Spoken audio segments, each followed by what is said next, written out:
Welcome to Let Me Fix This. Enjoy the video. You'll start by making sure your PC supports virtual desktops.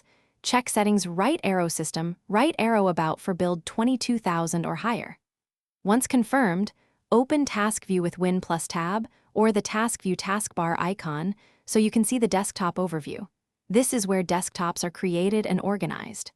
Make sure to save any unsaved work and close full-screen apps first, because creating and switching desktops can rearrange window layouts.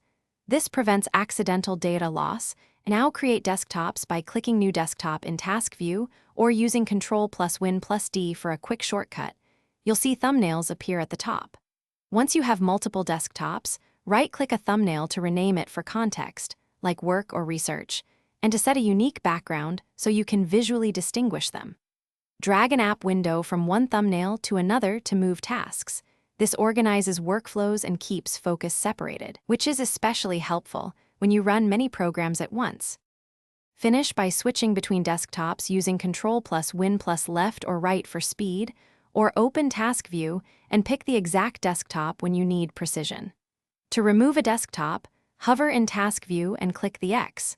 Windows will move open apps to the previous desktop so nothing is lost. If desktops behave oddly or disappear, restart File Explorer from Task Manager or temporarily disable third-party window managers.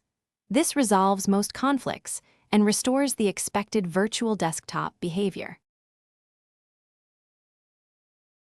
Thanks for watching. If you found this helpful, don't forget to like and subscribe.